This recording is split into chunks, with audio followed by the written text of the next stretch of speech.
Laisembi hoiso Silongda matam pumbagi oina lekre. Arun gi thamoide adumak hangaure.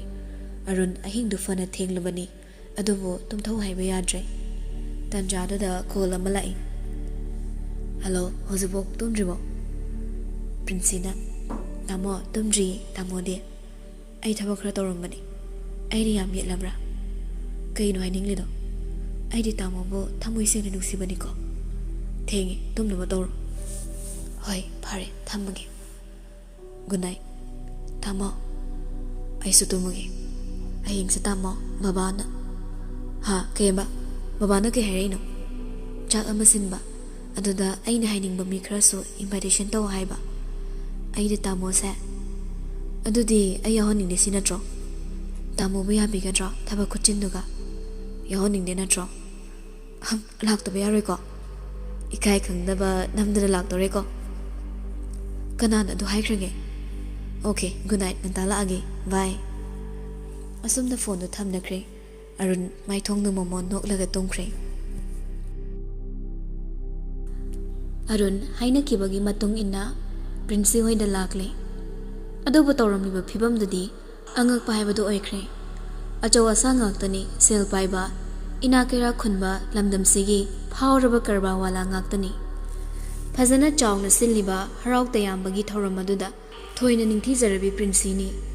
Arun da mafam du yorakpada karigi thawram no thigatlubada angambagi karbar chawna mai pakpagi amadi naitom pokchabe Prince gi kunmari suba birthday gi party oiramle. Achaw asang mayam yawrambaduda tasengna mabu khangmami yawramgadra khanduna kharadi khokdak jai. Adubu Arun gi laibak phaba haigadra waiter singi birthday party marks loina upami. Kudakta Arun nawbada phone tawduna birthday party gi marks khara leira lai. Aduga khara special oiba gift amusu yahalakle. Nawbu kuidi madu puduna lai. Arun na marks uptuna changlei angang khara su phali. Arun na Hi Prince. Prince ngakna. Hello, kana. Arun marks ulok thoktuna yenghanli. Aya, tamo. Kaygino marks upidubo. Marks upakangbu sidi babana waiter oina thambani. Arun na. As kayno. Ay sunoy baba hoy mamangda sa khangalo hairo. Lu sa long ringi sida. Ngay ko ko. Ngayam chatpiramo. Ay minute ahong mugtang. Asum na mayam duloy na thokre. Aduga makoy ani photo khara kapi. Arun na khudok ama gift oina Prince sibi. Ngaya ki tungda mayam da principal kauduna candle ama muthat na bahairakle. Prince na leptuna candle do muthat ke tawrakpada Arun bu yenglei. Arun su nok phetong na khuba khurei. Prince momo minok tawduna candle do muthatli. Aduga cake ado kakpa hore. Mapa mama cake in baloiraga Arun do mamitu yenglei. Arun su makhuna ingit pi asum na cake ado kakpa loiraga mayam do magi party tawnakhre. Somda khaba jinka jek makhoi manga taro aduga side amaromdana angamba amadi makhoi khara angambana ita ai taseng harawi ita wo aina marup oina fangzerubase aigi laibak fabani damena ita taseng na aigi laibak fabani ita wo tinarubana aisu ngasidi marek mahau thokna hingba ngamjari Moigumba SPP kanao amana aigi lamida thingbagi matik sunatina handaksu yamkhraba drug singsi kanana kari tawba ngamni itaw tasing na onthokna bu hai khri tawse asuk yamliba checkpo sida karamna bu nan thuraiba adogi di kai sunatida ata maida truck amada bag ama yalakpadi kanana khangduni loina thugaraba yengbusu yari brother Tanjada da Arun do chapna tapna changlei. Angambana. Adudi handaksu plan chawm leri. Aduna cheng bag sida ekta tawrage. Damendo mi changai haibagi ingit ama pi. Angambana. Mind tawano. Agi sin naw ngaktani. Asum na ngaya ki tungda Arun thorakle. Aduga ka amada muk changlei. Khabana. Oi, nangdi matam pumada Jackson gadamani. Nangi photo duni angang duna tharami do. Arun Sir yabiradro hapcharam khura. Jekna ꯑꯗꯣ ꯁꯔꯁꯨ ꯆꯦꯛꯁꯤꯟꯕꯤꯌꯨ ꯅꯣꯡꯃꯁꯨ ꯁꯔꯕꯨ ꯍꯪꯕ ꯃꯤ ꯂꯥꯛꯑꯝꯃꯤ ꯍꯥꯏꯕꯗꯣ ꯈꯥꯕꯅ ꯃꯣꯏꯒꯨꯝꯕꯅ ꯑꯩꯕꯨ ꯊꯤꯕ ꯃꯇꯤꯛ ꯅꯠꯇꯦꯗ ꯍꯌꯦꯡ ꯑꯌꯨꯛ ꯉꯟꯅ ꯑꯃꯨꯛ ꯄꯥꯏꯈ꯭ꯔꯗꯧꯅꯤ ꯃꯣꯏꯅ ꯁꯤꯗ ꯑꯩꯅ ꯗꯦꯜꯂꯤꯗ ꯅꯨꯡꯉꯥꯏꯅ ꯅꯇꯩꯃ ꯃꯌꯥꯝꯒ ꯑꯔꯨꯟꯗꯣ ꯑꯗꯨꯝ ꯇꯞꯅ ꯇꯞꯅ ꯍꯤꯟꯖꯥꯡꯗꯣ ꯍꯥꯞꯇꯨꯅ ꯂꯩ ꯈꯥꯕꯅ ꯀꯩꯅꯣ ꯁꯠ ꯀꯣꯛ ꯍꯥꯞꯄ ꯌꯥꯗ꯭ꯔꯣ ꯁ꯭ꯋꯥꯏꯗ ꯅꯣꯏ ꯅꯄꯥ ꯇꯧ ꯂꯩꯔꯣ ꯆꯠꯂꯣ ꯋꯥꯔꯤ ꯑꯃꯠꯇ ꯃꯦꯟ ꯇꯥꯅ ꯁꯥꯟꯅꯕ ꯌꯥꯔꯣꯏꯗꯧꯅꯤ ꯁꯨꯝꯅ ꯀꯟꯅ ꯂꯥꯎꯔꯛꯏ ꯑꯔꯨꯟꯗꯤ ꯄꯨꯝꯅꯃꯛ ꯈꯪꯂꯦ ꯀꯩꯁꯨ ꯍꯥꯏꯗꯅ ꯏ ꯀꯥꯔꯕꯁꯨ ꯐꯥꯖꯤꯜꯂꯦ ꯑꯗꯨꯕꯨ ꯐꯠꯊꯣꯔꯛꯏ ꯐꯣꯟꯗꯨ ꯁꯛꯇꯣꯛꯇꯨꯅ ꯀꯣꯜ ꯇꯧꯔꯤꯉꯩ ꯄ꯭ꯔꯤꯟꯁꯤꯅ ꯀꯅꯥꯗꯅꯣ ꯀꯦꯛ ꯑꯝꯇ ꯏꯟꯖꯒꯦꯗꯅ ꯑꯔꯨꯟ ꯄꯥꯈꯠꯅ ꯍꯥ ꯀꯩꯕꯣ ꯄꯥꯈꯠꯀꯅꯣ ꯑꯩꯅꯤ ꯑꯁꯨꯝꯅ ꯀꯦꯛꯇꯣ illi Arunna mu inbi aduga mamaida khara mu teiselli Arunna adudi nangni hena khangliduni ai thengkhrani ai chatlage ko namu pau phonarasi asumna thorakle aduga call tawduna panthadana hidak chloroform do nawbada fuhalakle Arun amadi chingsu changduna kha boina riba adomda changlai asumna mayam do ngaunari khavana as ayadre adum lehore mayam yobi khoko mayam sawya de good night mayam mathang thokre chingsuna sir horasira Arun ngai ko haini ingit tawi CCTV fet tobra haini yengi aduga khabu bu phamungduda makhoi ani changdana thangatpi camera duda uri makhoi ani sinaduna kadu mai phat muthatki ngaya ki tungda mai thalakpada thabak pu maloiramle chingsudi taseng nga I Arunna chalo ising bottle halaga bora khra lehubani ama sangdoro asumna chingsuna bora do lauruduna khabu bu bora da hanjan khre puthokna ba mirak narak yengli mi adum leibana ngha upai leiramde Arunna sidi dum thengtharani aduna bottle yawba bora amaga thango aduga amama pura thokrase funny sir chingsuna bottle yawba bora khaw ama purai mayamdi fazana ngawba yawnare mathang thengjalakpana mayum da hanaki Arunna khaba yawba khawdo pai chingsuna bottle yawba khawdo makhoi ani amamam maring banda thongatuna purai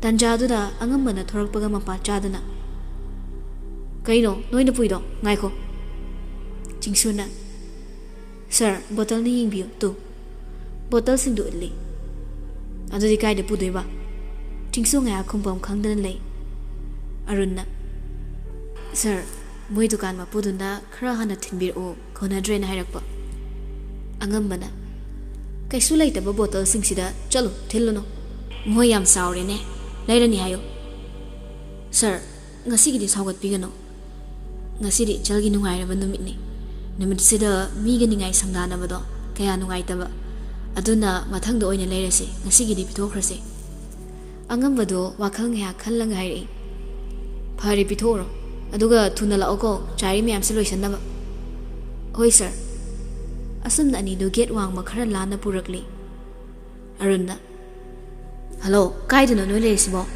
yare thongjalo gyalak pan handare surjetna hoi sir lakjare khudak ta gari manungda langsanduna khabu purakle somdana prinsi mama nabi mayamga lang loiraga Arunna call torai Arunna hello ichan happy birthday thank you tamo ado ichal ko gonu hairanga ai sak sa thoge ko phone du fat kak thale aduga khabo first floor tamna pukhatli machin mamai mamit loina punsiladuna thami nongalamdai khabo du maya khalaktuna pangthana bahida ki mayai loikre gyan tarai adubu mana gyan tarakpada leiramliba phibam duda punga henga khre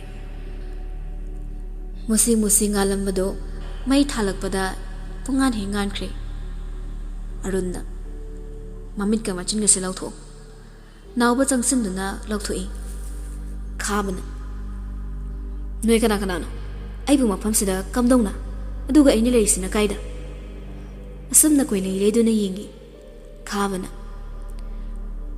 ka sida theliba photo sin masina kana no nang kana no hayo Arun ngak na yingduna lay achumba sengwayo nang kana no Arun na mo hangjalakpani Khabana mo.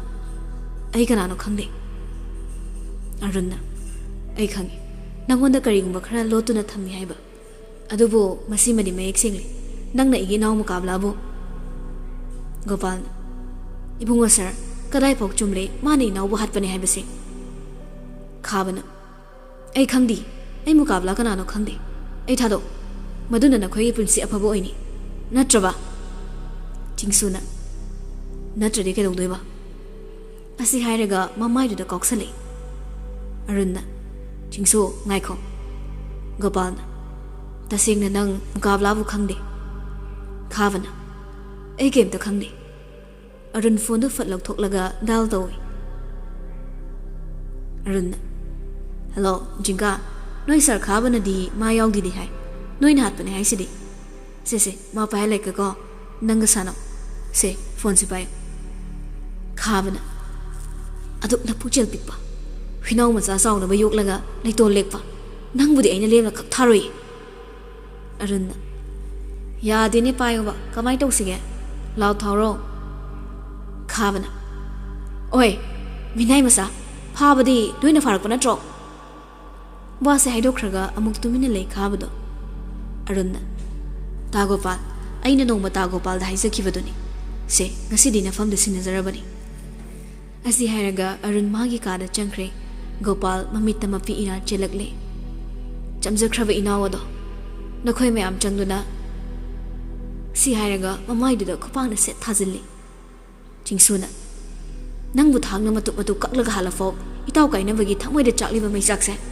Inthau haibadi kaisoi thokloi. Nawbana. Thokna yamna faba nongsa. Asi hairaga kinnamuk thinjilli. Arun thoklaklaga. Inawsa ngaikho. Changsilaktuna. Leg asi nangi natra. Si hairaga utli. Huran mamakokta napi pa haibaduna. Na laga yengi haiba thodoktuni. Makhutuna mangakta fat nanjaduna yengli. Arunna. Masi pusalo. Ngasi kalimata pizana ka sa mapana thonglolaga kanghalaga thamo. Asi hairaga thokre.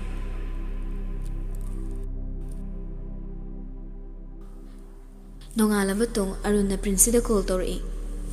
Princesa okhalai. Hello. Kedorino. Kaisu tawdi hagotrida. Lesabi na ba pungmanida. Tama ay ngasidi tama na kainom tahangidana. Hango. Tama na isa tasig na nuksibra. Nuksi. Prinsi haraw na. Kayam nuksiya. Angawbi hekpok minama mabunga mana macana mada nuksibado adudagi tada na nabong na nang manuksida. Yaroy, adoy tokpa sukya yaroy. Ay di tama bo tamoy sing na nungsi. Arun, Prinsigi wado taraga mamit chezer ushilli. Nang hagot kiroy draw. Hagot kiroy, tumkini. Angang na boto yam yahaw ting bro. Kaido rudoy no ngan hagot laga chathoka da busulайте. Ado hozi no imong kay sosong na draw isaw lang na draba. Kay gisaw na doy ba? Kaido lang na doy no. Arun wado semdorakle. Haydi nang na yahaw ting na hagot pe. Ayun na ba? Ngangbi na ba may pokchida? Yam nungay nila isa nina. Ado kanay konjel tayo no. Babani. To, may baba saur adi nang say bizani ay tamawragi ko. Yam kangbi re he. Adoy nati kayso. Kay kakada kara kusi tau ba. Mado nga sino nga lagpada kanam tahiram drana dili da chatlamba. Ado ga phone do so yung dalaram ba. Adoy ipaw hapaw na din na baba na saurin ba. Kay gimade. Ado laaba na phone do rahang badi. As may watok sida. Matu amagi manak teleram ni.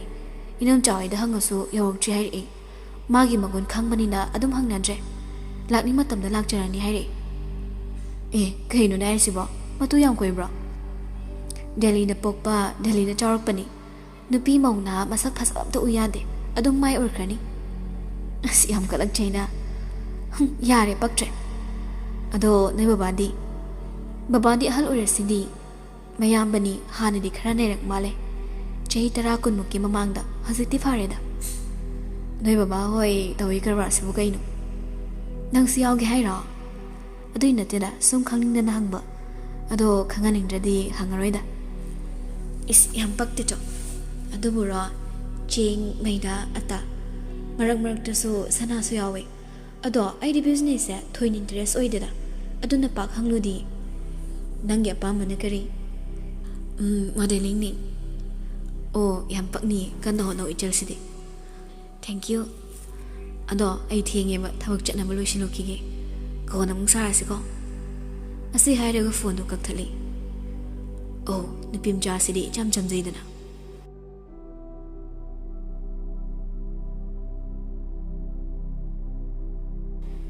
Mayam do thabak mathang loina chatnure.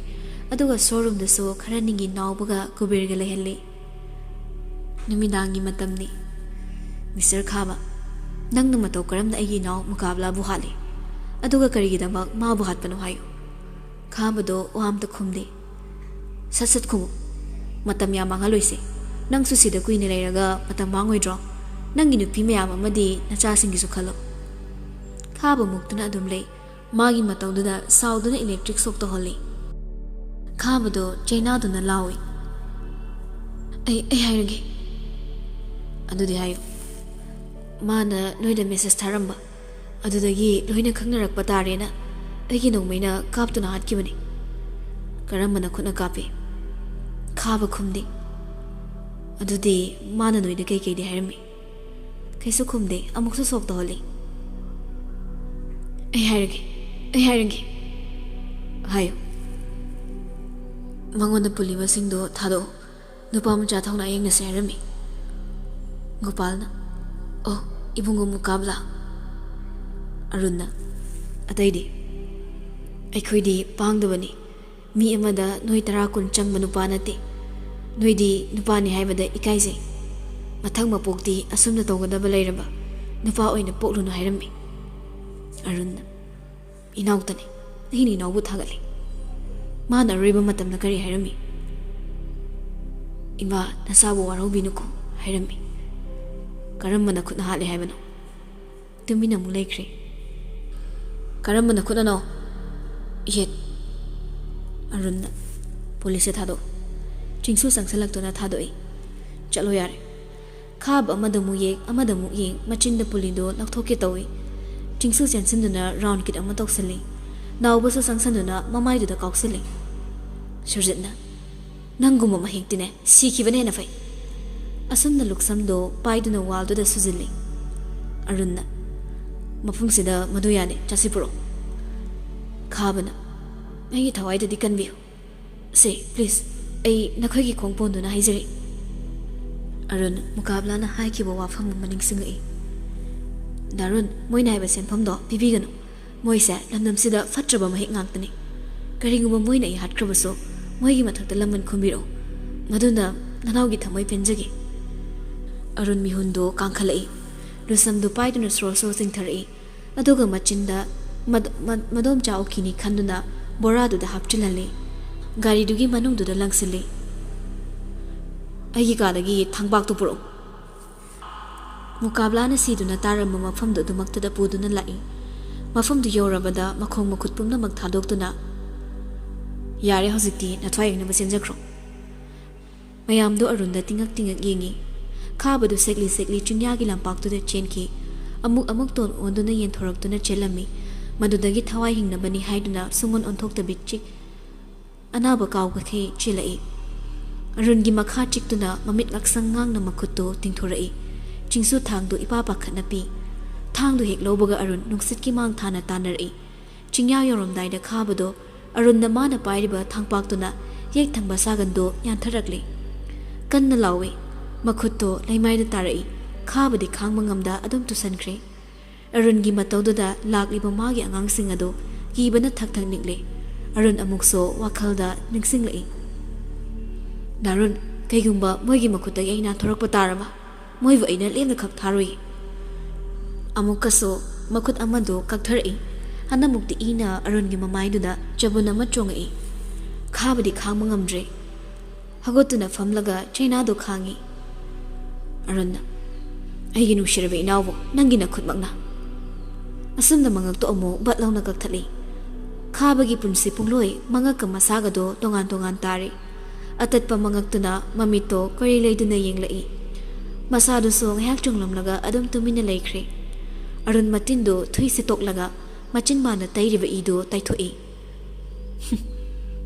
ꯕꯣꯔꯥꯁꯤꯗ ꯃꯁꯥꯁꯦ ꯂꯣꯏꯅ ꯍꯥꯟꯖꯜꯂꯨ ꯑꯗꯨꯒ ꯂꯣꯈꯥꯁꯤꯗ ꯂꯪꯊꯣꯛꯀꯣ꯫ ꯆꯨꯖꯤꯠ ꯂꯥꯎ ꯏꯕꯥꯅꯤ ꯆꯠꯂꯝꯃꯁꯤ꯫ ꯑꯁꯤ ꯍꯥꯏꯔꯝꯂꯒ E ꯇꯩꯔꯕ ꯐꯨꯔꯤꯠꯇꯨ ꯂꯧꯊꯣꯛꯇꯨꯅ ꯇꯥꯁꯜꯂꯒ ꯍꯥꯞꯄꯤ꯫ ꯃꯣꯖꯥ ꯐꯨꯔꯤꯠꯇꯨꯒ ꯒꯥꯔꯤꯗꯨ ꯊꯧꯗꯨꯅ ꯂꯥꯛꯂꯤ꯫ ꯁꯨꯔꯖꯤꯠꯇꯤ ꯂꯣꯏꯔꯦ꯫ ꯇꯥꯁꯜꯂꯒ ꯄꯤꯛꯇ꯭ꯔꯨ ꯄꯤꯛꯅ ꯇꯣꯡꯉꯤ꯫ ꯃꯈꯣꯏ ꯋꯥ ꯑꯃꯇ ꯉꯥꯡꯅꯗ ꯑꯗꯨꯃꯛ ꯂꯥꯛꯏ꯫ ꯌꯨꯝ ꯌꯧꯔꯕꯗ ꯑꯔꯨꯟ ꯋꯥꯁꯔꯨꯝꯗ ꯆꯪꯂꯒ ꯏꯔꯨ ꯃꯥꯏꯊꯖꯕ ꯂꯣꯏꯔꯗꯨꯅ ꯐꯥꯔꯁꯠ ꯐ꯭ꯂꯣꯔꯗ ꯀꯥꯈꯠꯂꯛꯇꯨꯅ ꯆꯤꯌꯔ ꯑꯃꯗ ꯐꯝꯃꯤ ꯑꯗꯨꯒ ꯋꯥꯈꯜꯗ ꯈꯜꯂꯤ꯫ ꯃꯨꯀꯥꯕꯂꯥ, ꯏꯅꯥꯎꯒꯤ ꯊꯋꯥꯏꯕꯨ ꯅꯌꯥꯝꯕꯅ ꯀꯟꯕ ꯉꯝꯈꯤꯗ꯭ꯔꯕꯁꯨ ꯏꯅꯥꯎꯒꯤ ꯊꯋꯥꯏ ꯂꯧꯈꯤꯕ ꯃꯍꯥꯛꯇꯨꯗꯤ ꯅꯌꯥꯝꯕꯅ ꯂꯃꯟ ꯈꯨꯝꯈ꯭ꯔꯕꯅꯤ꯫ ꯑꯗꯨꯅ ꯏꯅꯥꯎꯒꯤ ꯊꯃꯣꯏ ꯑꯄꯦꯟꯕ ꯑꯣꯏꯌꯨꯀꯣ꯫ ꯋꯥꯈꯜ ꯈꯟꯅ ꯈꯟꯅ ꯐꯣꯟꯗꯨ ꯄꯨꯊꯣꯛꯇꯨꯅ ꯂꯩꯁꯦꯝꯕꯤꯗ ꯀꯣꯜ ꯇꯧꯔꯛꯏ꯫ ꯑꯗꯨꯕꯨ ꯂꯩꯁꯦꯝꯕꯤꯗꯤ ꯀꯣꯜ ꯄꯥꯏꯔꯛꯇ꯭ꯔꯦ꯫ ꯑꯩꯅ ꯅꯪꯕꯨ ꯃꯤꯔꯥꯏꯈꯤꯕꯗꯤ ꯂꯩꯇꯦ꯫ ꯑꯩꯅ ꯏꯅꯥꯎꯒꯤ ꯂꯃꯟꯁꯦ ꯈꯨꯝꯅꯕ ꯍꯣꯠꯅꯕꯗ ꯅꯪꯕꯨ ꯅꯥꯊꯩꯈꯤꯕꯅꯤ꯫ ꯅꯪꯒꯤ ꯅꯁꯛ ꯎꯔꯛꯇꯕ ꯀꯨꯏꯔꯦ꯫ ꯅꯪ ꯑꯩꯕꯨ ꯋꯥꯔꯧꯕ꯭ꯔꯥ? ꯀꯣꯜ ꯑꯃꯨꯛꯀꯁꯨ ꯇꯧꯏ ꯑꯗꯨꯕꯨ ꯄꯥꯏꯔꯛꯇ꯭ꯔꯦ꯫ ꯑꯔꯨꯟ ꯏꯀꯥꯏ ꯈꯪꯗꯒꯤ ꯑꯃꯨꯛ ꯇꯧꯔꯨꯗ꯭ꯔꯦ꯫ ꯇꯟꯖꯥꯗꯨꯗ ꯃꯌꯥꯝꯗꯨ ꯍꯜꯂꯛꯂꯤ꯫